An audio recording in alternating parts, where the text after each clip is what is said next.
Wah ya berat ya jadi orang kaya. Nah, kalau nggak punya uang, misalkan tadi itu apa 1.000 dinar, ya 1.000 dinar itu seandainya disimpan, ya kan meninggal orang ngomong, anak cucunya orang ngerti, ya kan dibeli nomor tank, omae begitu dibruknya nemu sak peti, ya kan uang siapa mbahnya dulu berapa, ternyata ada tulisannya 1.000 dinar, ya kan dia tetap payu. Saya gini, dia duit 1.000 kertas, ya kan disuap krek, tidak payu gimana tadi? Enggak lagi. Orang laku. Nomornya hilang nggak laku. Tapi begitu kita punya dinar, 1 dinar dipotong jadi 2, payu nggak? Iya. Ya payu tetap. Tapi kan nggak ada tulisannya nih, tulisannya udah kepotong. Ya nggak apa-apa, ini kan jadi setengah dinar, ditimbang aja. Ditimbang berapa? Beratnya 2 gram. Ya 2 gram itu 2 juta. Ini juga sama, 2 gram ya 2 juta. Wah enggak susah ya. Kembali aja. Tak potong aja. Cumili dikit lagi. Potong lagi tetap payu. Modal Nah, gereja. itulah kelebihannya mata uang tadi, makanya ketika saya tadi menyampaikan kemungkinan mungkin nggak dibuat 3 mata uang logam. Mungkin. Bahkan Buat lebih mungkin lagi. Iya, Ada dibuat lebih perunggu atau dibuat mata uang yang Besi. lebih murah bisa. Terakhir, Ayo besi. sangat memungkinkan nggak seandainya dibuat mata uang lain? Tadi ada model kertas gitu. Mungkin. Buat kayak background itu bisa mungkin. Dibuat kertas mungkin. Ya kalau transaksi terlampau besar transaksinya Ya. itu mikirnya Jadi gimana? dibuat kertas itu nanti tujuannya bisa jadi untuk pecahan yang lebih kecil lagi, sehingga misalkan nilainya 1.000 atau 5.000 atau 10.000 yang tidak bisa dijangkau tadi, atau yang nilainya besar sekalipun dalam bentuk cek, ya kan? Tapi jumlah keluarnya logam yang bukan emas dan perak tadi, misalkan perunggu atau kertas, itu harus di backup dengan emas. Harus di backup dengan emas. Negara harus mencadangkan emas senilai yang dicetak tadi. Misalkan mencetak mata uang kertas senilai 1 triliun, ya kan? Yang nominalnya 1.000-an semua. Karena apa? Biar nanti untuk yang kecil-kecil itu bisa kan? Jadi 1.000 senilai 1 triliun, maka di Baitul Mal, di APBN-nya negara harus punya cadangan emas senilai 1 triliun. Entah dalam bentuk batangan, entah dalam bentuk apapun, koin terserah. Yang penting nilainya 1 triliun. Diwujudkan dalam bentuk emas. Kenapa? Karena kalau seandainya ada orang yang mau nuker, ya kan? Aku punya uang kertas banyak nih, berapa? 1 miliar, 1.000 semua. Aku khawatir besok-besok ini nanti dibakar rayap, ya kan? Ya tak tinggal. Saya mau tuker nih. Nah, ada. Jadi uang yang beredar, kertas-kertas yang beredar itu tetap dalam bentuk ada backupnya di Baitul Mal. Yang mana backup itu ketika ada orang yang mau nukar itu bisa. Nah, seperti itu. Ya. Inilah yang dinamakan uang kertas substitusi. Jadi uang kertas yang disubstitusi atau di backup oleh negara. Gitu. Kalau seandainya tidak disubstitusi oleh negara atau di backup 100%, seandainya ya tetap akhirnya apa? Ya kalau di saat ini kan nggak di backup sama sekali kan, bahkan 100% cur uang kertas semua kan. Backupnya cuma satu apa?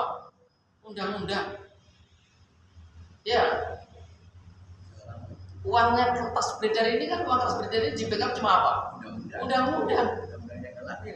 Undang-undangnya nggak laku ya nggak laku. Nggak ada nilainya. Nah, sekarang kita mengatakannya 100.000, laku kan laku. Kenapa? Undang-undangnya masih mengatakan ini laku. Begitu ditarik, sekarang uang yang zaman dulu laku nggak?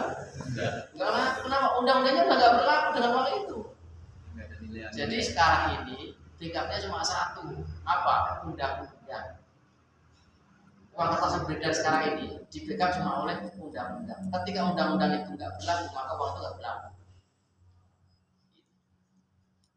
Ya, jadi ini tadi nisab emas dan nisab perak tadi itu mana yang lebih kecil, patokannya begitu.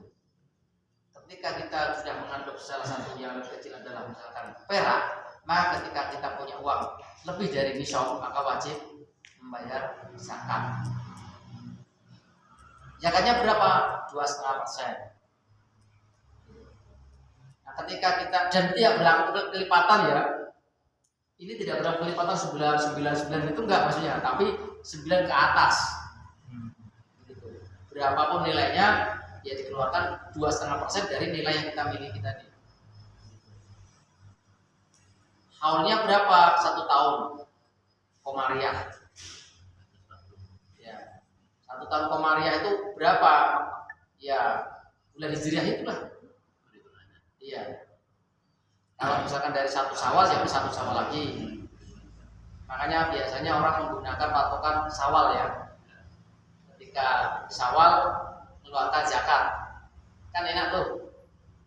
Bisa juga dipakai untuk bayar-bayar ngasih saudara-saudara yang duafa kan gitu.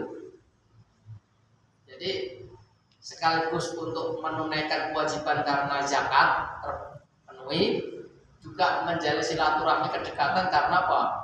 Yang kita beri itu saudara dulu, kerabat dekat dulu. Jadi memberi zakat kepada kerabat itu boleh. Yang jelas bukan tanggungan. Bukan tanggungan kita. Kalau masih dalam tanggungan kita nggak boleh. Nah, ya kan bayar zakat istri itu nggak boleh. Bayar zakat anaknya. Nah, itu nggak boleh. Tapi kalau ke ibu yang masih hidup sendiri bisa ya? Nggak boleh. Nggak boleh itu. Bayar zakat ke ibu itu nggak boleh. Ibu itu masih tanggungan kita. Begitu. Ah, Meskipun nggak serumah. iya. Karena jalur pertanggungan itu nggak mesti di jalan satu rumah. Yang utama adalah jalur nasab atau jalur pertanggungan. Adik perempuan kita itu tanggungan kita, saudara perempuan kita itu tanggungan kita, masih tanggungan kita. Sudah menikah. Apa ya? Kalau sudah menikah itu tanggungan istri suami. Tapi kalau ketika suaminya tercerai, dia terluka-luka, tanggung kita lagi. Makanya ketika kita membayar zakat kepada saudara perempuan kita, ya kan, yang duafa itu nggak boleh. Kecuali sudah menikah dianya. Kalau sudah menikah, Tapi dua apa? nah tetap itu sebenarnya secara jalur tetap tanggung kita. Kita nggak boleh.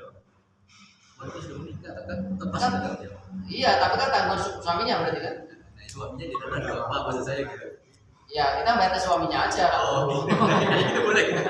Kita kan bukan ke adik saudara kita, tapi ke suaminya kan gitu. Boleh itu boleh ya nggak mampu. Nah boleh. Gitu.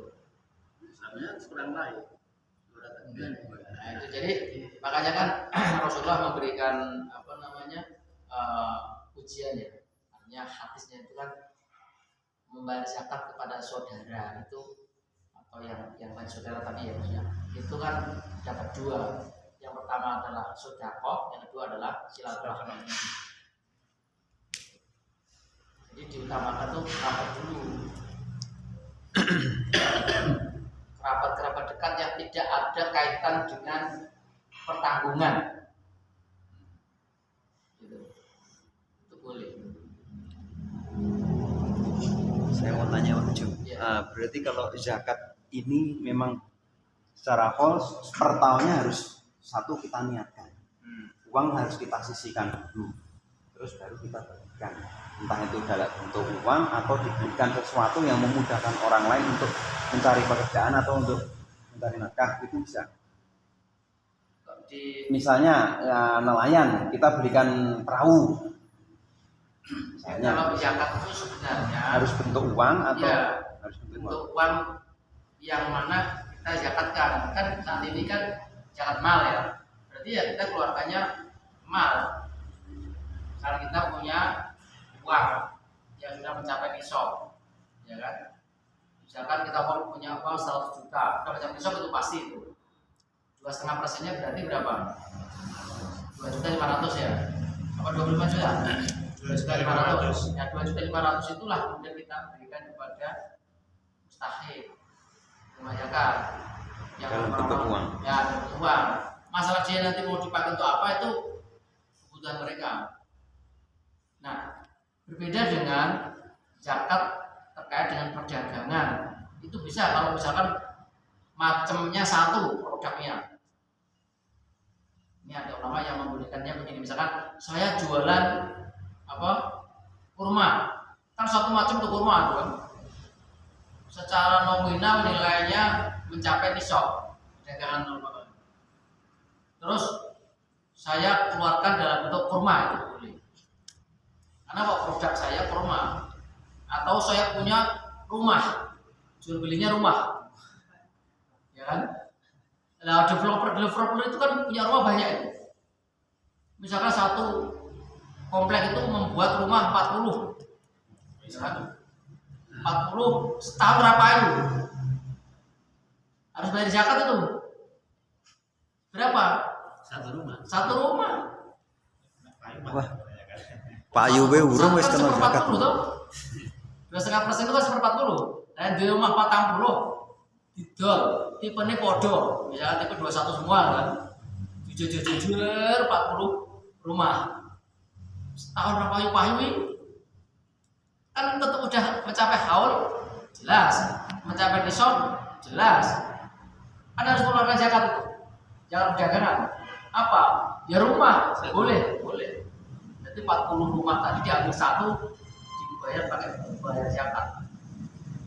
Dikeke sapa Ustaz atau dikeke sing duafa yang awak butuhkan boleh saja. Pak, ini Pak saya kasih uang rumah buat tinggal. Saya Bapak nggak punya rumah. Ini zakat saya. Bisa. Atau yang punya mobil juga bisa. Showroom mobilnya banyak. 10, di tempat tadi 10, di tempat tadi 10, 40 mobil jenisnya podo. Nah, kalau jenisnya beda gimana? Ya, sebenarnya boleh juga. Iya. Membayar dengan bendanya di boleh. Barang. Per 41 itu ya. Ya, boleh. Mau pakai uang juga boleh. Nah, begitu maksudnya. Jadi kalau misalkan jual emas, kan banyak emas semua, dibayarkan emas boleh. Duit simpanan emas bergram-gram gitu kan, gelang 100 gram, jadi gelangnya gede. Kalung bayar rantai, bayar 100 gram, disimpan bertahun-tahun, tergelang cilik-cilik. Nah, terus bayar zakatnya pakai apa namanya, ali-ali atau apa gitu kan, nah, itu boleh. Senilai misalkan berapa gramnya tadi itu boleh. Ya. Ada yang lain? Jumlah Iya. hartanya ya. Iya. 2,5% dari jumlah harta. Saya tanya, Iya. kalau misalnya kita punya piutang, yang utang itu orang Tentang kita ya. dan pada saat jatuh holnya kita ingin piutang itu kita anggap sebagai zakat. Oh gitu ya. Jadi kita nggak usah ngeluarin zakat